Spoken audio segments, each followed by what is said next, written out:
Assalamualaikum warahmatullahi wabarakatuh. Mimin lanjutkan lagi cerita Raja Kegelapan Cipenya. Tapi seperti biasa, sebelum dilanjut, bantu tekan tombol like dan berkomentar juga Tuan Rena gas. Bab 1145. Siapakah kamu sebenarnya? Desir. Semua orang memandang Duan Feng. Duan Feng sama sekali tidak malu-malu, dan bahkan menatap Shao Ziji dengan sikap mendominasi. Apakah kamu tahu apa yang sedang kamu lakukan?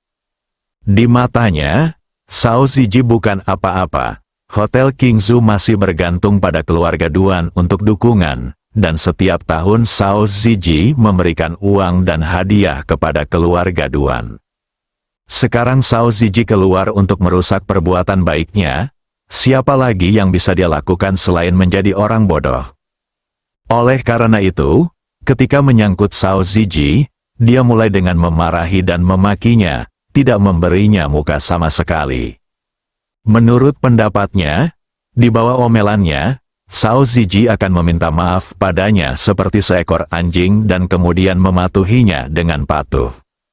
Dia bahkan merasa memiliki kekuatan lebih untuk berhadapan dengan Ji Fei. Oleh karena itu, ia berperilaku sangat mendominasi. Namun Shao Ziji tiba-tiba menoleh ke arah Duan Feng dan meliriknya, apakah kamu meminta mereka melakukan ini? Bukan urusanmu. Duan Feng menjadi semakin marah dan menghina saat dia melihat Shao Ziji berani bertanya padanya dengan nada seperti itu. Shao Ziji tidak menjawab, hanya mencibir. Duan Feng mengira dirinya takut. Dia mengangkat tangannya dan menunjuk ke arah Ji Fei. Shao Ziji, anak itu telah menyinggung perasaanku hari ini. Pergilah dan bunuh anak itu sekarang. Lalu keluarkan 10 juta untuk menghormatiku. Dan berpura-puralah bahwa apa yang terjadi hari ini tidak pernah terjadi. Kalau tidak, kau sendiri yang harus memikirkan akibatnya. Sungguh pernyataan yang mendominasi, itu arogan. Penuh penghinaan, di matanya, Shao Ziji hanyalah seekor anjing. Tetapi Shao Ziji tidak mengatakan apa-apa dan tampak ketakutan. Pemuda di dalam mobil itu melihat Shao Ziji tidak mengatakan apa-apa, dan langsung menjadi sangat sombong. Shao Ziji, kamu harus memberiku ganti rugi untuk mobil itu. Kalau kamu tidak memberiku ganti rugi, aku tidak akan pernah membiarkanmu pergi. Melihat mobil sport BMW miliknya dalam kondisi rusak, dengan dukungan Duan Feng, dia sangat marah dan tidak menyembunyikannya. Mobil kompensasi? Ya, kali ini Shao Ziji berbicara. Ya, 10 juta, anak muda juga minta 10 juta. Duan Feng segera mengangguk dan setuju, kita harus membayar Lile 10 juta sebagai kompensasi. Kalau tidak, ini tidak akan berakhir. Orang lain di dalam mobil itu semua memasang ekspresi mengejek di wajah mereka. Menurut mereka, Shao Ziji adalah seorang idiot. Mengapa dia mau mengganggu mereka tanpa alasan? Saya hanya pemilik restoran kecil, tetapi sekarang saya harus membayar kompensasi 20 juta. Bodoh sekali, Duan Feng sudah berjalan di depan pemuda Lile, dan tiba-tiba mengangkat tangannya dan menamparnya tanpa peringatan. Wah, suaranya jernih dan gerakannya dahsyat. Tubuh Lile bergetar akibat pukulan itu, dan darah berceceran dari sudut mulutnya. Ah, tunda 3 detik sebelum berteriak, apakah kamu ingin aku memberi ganti rugi lagi? Shao Ziji bertanya sambil bercanda. Pipi Lile terasa panas dan perih. Matanya seperti terbakar. Dia menatap tajam ke arah Shao Ziji. Apa kau benar-benar bodoh? Dia benar-benar marah. Duan Feng ada di sini, dan dia masih berani pamer. Adapun Duan Feng yang berdiri di sampingnya, dia sangat marah. Seorang pemilik hotel yang mengandalkan wajah mereka untuk bertahan hidup justru berani menyerang generasi kedua ini.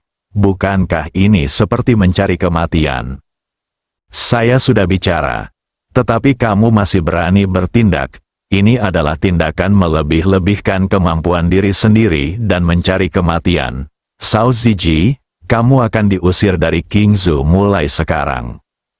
Setelah Duan Feng selesai bicara, Lile sudah mulai marah. Sambil menatap Shao Ziji, kalian masih saja bersikap kasar kepada Tuan Duan, dan berani memukul kami. Kalian cari mati saja. Melihat kemarahan Duan Feng, orang-orang di mobil lain juga ikut bersemangat dan menunjuk Duan Feng. Wah, kau sudah tamat. Beraninya kau memukul Lile di depan Tuan Duan. Tunggu saja untuk dibunuh. Bukannya takut, dia malah makin ribut. Di mata mereka, menghancurkan Shao Ziji sampai mati sama mudahnya dengan menghancurkan orang luar seperti Ji Fei sampai mati. Takut, Shao Ziji mengangkat tangannya dan menamparkan Lile lagi. Siapa yang memberimu hak untuk mengeluh di sini? Dahi, Lile merasa sedikit bingung dalam hatinya. Dia hanya mengira Shao Ziji adalah seorang idiot dan bertindak impulsif. Jadi dia menyerangnya.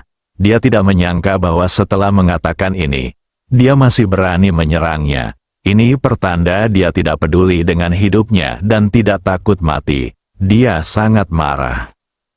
Tuan Duan, bunuh dia! Lile berteriak, Tuan Duan, bunuh dia! Orang-orang di mobil sport lainnya juga berteriak. Wajah Duan Feng sehitam dasar panci. Dia ingin berurusan dengan Ji Fei. Tetapi sekarang si idiot Shao Ziji ini tiba-tiba muncul dan ikut campur. Apalagi yang dilakukannya selain mencari masalah. Shao Ziji, jangan sebut 10 juta sekarang. Bahkan jika Hotel Qingzhou memberiku ganti rugi, itu tidak ada gunanya. Shao Ziji, matilah kau! Mendengar kata-kata Duan Feng, sahabat-sahabatnya di dalam mobil berteriak kegirangan. Ledakan, tiba-tiba pintu Land Rover terbuka dan puluhan orang keluar. Duan Feng dan yang lainnya tercengang. Orang-orang ini sebenarnya adalah petugas keamanan dan pelayan Hotel Qingzhou. Mereka telah melihatnya sebelumnya. Tetapi perasaan yang mereka berikan hari ini adalah bahwa momentum mereka telah berubah secara drastis, yang sangat berbeda dari masa lalu. Ini mungkinkah saya salah di masa lalu? Namun, dia segera tenang dan mencibir pada Shao Ziji, jangan terlalu sombong di sini. Hati-hati atau aku akan memanggil seseorang untuk merobohkan Hotel Qingzhou-mu. Berlututlah segera, Tuan Duan, Lile berteriak keras. Berlututlah, semua orang ikut berteriak, bang bang bang. Serangkaian suara tamparan keras terdengar. Dan orang-orang yang baru turun dari mobil menamparkan wajah para pemuda dan sosialita yang berteriak-teriak itu. Mereka tidak peduli dengan identitas orang lain, atau betapa cantik wajahnya, atau apakah itu operasi plastik atau tidak, mereka langsung melakukannya. Pemukulan itu bersih dan kejam. Li Ruoxi dan wanita lainnya semuanya terkejut dan tanpa sadar mencondongkan tubuh ke arah Ji Fei. Hanya Ji Fei yang mengangkat sudut mulutnya dan menatap Shao Ziji. Dia sudah menebak identitas Shao Ziji. Akan tetapi, dia tidak mengatakan apapun dan hanya terus menonton. Duan Feng dan yang lainnya tercengang. Mereka semua mengira Shao Ziji harus berlutut dan memohon belas kasihan, tetapi dia malah menyerang mereka, dan dia melakukannya dengan sangat tegas. Bukankah ini aneh? Lile dan yang lainnya sudah melihat Duan Feng. Duan Feng adalah pemimpin dan pendukung mereka. Walaupun Duan Feng tidak dipukul, dia merasa lebih kesakitan dan malu daripada jika dia dipukul. Karena mereka semua adalah pengikutnya.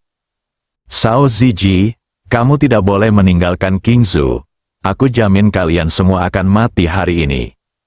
Wah, begitu suara Duan Feng melompat-lompat terdengar. Terdengar pula suara Shao Ziji menamparkan wajahnya dengan tangannya. Engah, Shao Ziji memuntahkan seteguk darah dengan beberapa gigi di dalamnya. Pukulan itu mengenai sisi wajah lain yang tidak terkena Ji Fei. Kali ini simetris dan berubah menjadi labu besar. Ah! Duan Feng berteriak kesakitan. Kamu! Siapa kau pikir kau? Sao Ziji berteriak dengan marah. Siapa kamu? Teguran marah lainnya terdengar. Bab 1146 Duan Feng membuatku kesal. Teguran dingin itu dipenuhi amarah yang hebat. Bahkan ada niat membunuh yang dingin terpancar dari kerumunan. Desir, masa segera bubar dan beberapa ratus orang keluar dari kerumunan. Hanya semua orang berduka, ini Duan Feng tertegun. Ternyata itu adalah ayahnya Duan Weiyan. Ayah, mengapa ayah ada di sini? Duan Feng tidak peduli dengan rasa sakitnya dan berlari untuk bertanya. Aku sudah punya firasat buruk di hatiku. Wajah Duan Weiyan dipenuhi kemarahan. Dia mengabaikan Duan Feng dan menatap Sao Ziji. Apakah kamu benar-benar berpikir ada orang yang bisa menindas keluarga Duan kita? Dia baru saja mendengar putranya berteriak dan dipukuli di luar, dan hatinya hancur dan dia sangat marah. Pada saat ini, dia benar-benar ingin membunuh Sao Ziji dan yang lainnya secara langsung untuk melampiaskan kebencian dan ketidakpuasannya. Dia datang untuk menyambut kembali jenazah ayahnya. Melihat Duan Feng diganggu, dia secara sensitif berpikir bahwa ini adalah bentuk rasa tidak hormat dan pelanggaran terhadap keluarga Duan mereka setelah kematian Duan Xinghai, jadi dia menjadi semakin marah. Sao Ziji tidak pernah menyangka Duan Weiyan akan datang. Ekspresi terkejut muncul di wajahnya, dan dia tanpa sadar melihat ke arah Ji Fei. Ji Fei berdiri di belakang Seng Lingyun dan Huo Lei. Karena kedua wanita itu tinggi dan sama tingginya dengan Ji Fei, mereka menghalangi pandangan Ji Fei dengan sangat erat dan pihak lain tidak dapat melihatnya. Duan Weiyan hanya melirik sekilas dan tidak melihat Ji Fei, melainkan hanya melihat dua wanita cantik, tidak ada ekspresi lain di wajahnya. Pada saat itu, terjadi keributan di pintu keluar pesawat, diikuti dengan teriakan, "Selamat datang di rumah, Guru." Wuih, suara tangisan terdengar di mana-mana. Semua orang yang dibawa Duan Weiyan menangis serempak. Air mata Duan Weiyan segera mengalir dan dia segera menoleh ke arah suara itu. Saya melihat sekelompok orang mendorong 3 kotak sederhana, semuanya berpakaian duka. Apa yang terjadi dengan kakek? Duan Feng terbangun pada saat ini, dan menatap ayahnya dan bertanya dengan cemas dan keras. Duan Weiyan terlalu sibuk untuk menjawab, berlutut. Berteriak dengan keras, desir, ratusan orang yang hadir berlutut serempak. "Selamat datang di rumah, Guru." Wuih, tangisannya menjadi semakin menyedihkan. Berdebar, Duan Feng juga berlutut di tanah. "Kakek, bagaimana kakek bisa meninggal?" Pertanyaan ini membuat suasana makin mencekam dan tangisan pun makin keras. Duan Weiyan melihat banyak sekali orang yang masuk dan keluar bandara melihat ke sini, untuk menunjukkan bahwa keluarga Duan tidak boleh diganggu. Dia berdiri, menatap tubuh Duan Xinghai dan 2 orang lainnya, lalu mengangkat tangan kanannya. "Aku, Duan Weiyan, bersumpah kepada surga bahwa aku harus membunuh Ji Fei dan menggunakan kepalanya untuk dipersembahkan kepada arwah ayahku di surga. Bunuh Ji Fei dan beri penghormatan kepada kepala keluarga." Keluarga Duan yang ada di lokasi kejadian langsung berteriak serempak. "Siapa Ji Fei? Aku akan membunuhnya sekarang." Duan Feng berdiri dengan penuh semangat, tanpa rasa takut di wajahnya.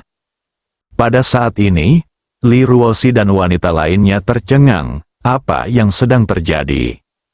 Mengapa Ji Fei membunuh seseorang di sini? Dan dia tampak seperti orang yang sangat berkuasa. Jadi kapan dia dibunuh? Mengapa datang ke sini? Beberapa wanita menatap Ji Fei, kebingungan dan keterkejutan di mata mereka. "Kau ingin membunuhku? Siapa di antara kalian yang akan melakukannya?" Pada saat ini, suara bercanda Ji Fei tiba-tiba terdengar. Ada banyak orang yang menonton di sekitarnya, dan mereka tidak dapat memahami situasi keluarga Duan. Banyak orang bahkan mengira Ji Fei yang disebutkan Duan Weiyan akan melarikan diri mulai sekarang. Bagaimanapun, ini adalah keluarga Duan, keluarga nomor 1 di Qingzhou. Terlebih lagi, pihak lain memiliki begitu banyak orang, termasuk banyak master, dan mereka merasa sangat simpatik terhadap Ji Fei, begitu mereka memanggilnya. Mengapa tidak menyinggung seseorang? Menyinggung keluarga Duan. Namun tidak seorang pun menyangka bahwa Ji Fei benar-benar akan mengambil inisiatif untuk berdiri, dan dia melakukannya dengan sangat tenang dan seolah-olah tidak terjadi apa-apa. Itu bahkan sebuah provokasi. Ini saat Duan Feng mendengar suara Ji Fei, seluruh tubuhnya gemetar. Itu sungguh sangat familiar. Bukankah dia pria yang ditemuinya di pesawat? Desir. Banyak sekali mata yang tertuju pada Ji Fei. Ji Fei sudah berjalan keluar dari belakang Seng Lingyun dan Huo Lei. "Halo Pak," Shao Ziji dan anak buahnya melangkah maju pada saat yang sama, menatap Ji Fei, dan menyapanya dengan hormat. Ji Fei mengangguk. "Bagus sekali, terima kasih, Tuan, atas pujiannya." Ketika Duan Weiyan dan yang lainnya melihat pemandangan ini, mereka merasa seperti disengat lebah. Duan Feng menatap Shao Ziji, "Apa sebenarnya hubunganmu dengan Ji Fei? Apa hubungannya? Apa kamu perlu bertanya? Kamu tidak bisa melihat atau mendengar apapun." Shao Ziji bertanya sambil bercanda. "Halo Pak." Anak buah Shao Ziji kembali meneriaki Ji Fei. Ji Fei tersenyum dan mengangguk. Dia masih mengagumi sikap yang baru saja ditunjukkan Shao Ziji. Setidaknya, dia tidak tampak takut atau ketakutan. Duan Feng menatap Ji Fei. Dan pada saat ini dia akhirnya mengerti mengapa Ji Fei mengatakan pada mereka dengan begitu arogan di pesawat bahwa dia akan pergi ke keluarga Duan mereka. Ini adalah kebencian yang tidak dapat didamaikan. Kau tidak akan memaafkanku, dan aku pun tidak akan memaafkanmu. Jadi, sudah sewajarnya kita bersikeras untuk berjuang. Duan Feng mengepalkan tangannya dan menggertakkan giginya. Dia sangat marah, tetapi juga penuh percaya diri. Ada ratusan orang dari keluarga Duan di sini. Ji Fei dan Shao Ziji hanya memiliki beberapa lusin orang bersama. Dan orang-orang Shao Ziji hanyalah gerombolan di depan keluarga Duan. Sedangkan Ji Fei, seberapa hebatkah dia saat sendirian? Karena itu Duan Feng sangat percaya diri dan bahkan lebih mendominasi. "Ayah, ayo kita bunuh Ji Fei hari ini dan balaskan dendam kakekku." Desir, banyak orang di keluarga Duan segera menatap Duan Weiyan, menunjukkan keinginan kuat untuk bertarung. Duan Weiyan baru saja mengatakan bahwa dia ingin membunuh Ji Fei untuk membalaskan dendam Duan Xinghai. Sekarang Ji Fei berdiri sambil mencibir. Itu adalah perbedaan antara membunuh atau tidak membunuh. Menatap Ji Fei, dia langsung dipenuhi dengan niat membunuh. Ji Fei tersenyum dan menatap Duan Weiyan. "Bagaimana kalau kita mulai sekarang?" Cuma bercanda, ejekan. Ada penghinaan yang mendalam di mata mereka. Duan Weiyan menatap Ji Fei. Amarahnya sudah memuncak, tetapi dia menahannya. "Ji Fei, aku harus menguburkan ayahku sekarang. Kita akan menyelesaikan dendam ini dalam 3 hari. Ayah, jika kita membunuh Ji Fei hari ini, tidak bisakah kita membalaskan dendam kakek sekarang juga?" Ketika Duan Feng mendengar bahwa akan memakan waktu 3 hari, dia tidak dapat menunggu lebih lama lagi dan tidak dapat menahan diri untuk berteriak keras. Duan Weiyan baru saja ingin bicara, tetapi Shao Ziji menanggapinya dengan mencibir, "Ayahmu takut, tidakkah kau mendengarnya?" "Takut?" Duan Feng bertanya dengan heran dan menatap ayahnya dengan tatapan bingung yang mendalam. Kebencian karena membunuh ayah seseorang tidak dapat didamaikan. Pembuluh darah menonjol di dahi Duan Weiyan, dan otot-otot di wajahnya bergetar terus-menerus. Dia sangat marah. Dia memang takut, Setelah kematian Duan Xinghai, dia segera menghubungi orang-orang di kota Ningjiang dan memperoleh rekaman pengawasan Hotel Ningjiang. Ayahnya, tokoh paling berkuasa di Qianchongmen, bahkan tidak sebanding dengan Ji Fei dalam satu gerakan. Duan Qing dan Duan Lei juga dibunuh oleh Ji Fei dengan satu pedang. Dia benar-benar tidak dapat menahan keberadaan yang mengerikan seperti itu. Adapun kenyataan bahwa aku baru saja mengambil inisiatif dalam berteriak menuntut balas atas ayahku, hal itu merupakan semacam penghiburan dan pendorong moral. Duan Feng terus berteriak. Dia sudah sedikit kesal dan bahkan takut Ji Fei akan marah dan menyerang. Sekarang, kata-kata Cao Ziji tepat sasaran, membuatnya benar-benar dipermalukan. Yang lebih penting adalah Duan Feng terus bertanya, yang seperti memanggangnya di atas api. Sudut mulutnya bergetar beberapa kali dan dia tidak dapat berbicara. Tidak mungkin, bagaimana mungkin keluarga Duan takut pada orang kecil sepertimu? Duan Feng tidak dapat menahan diri untuk berteriak keras. Duan Feng membuatku kesal.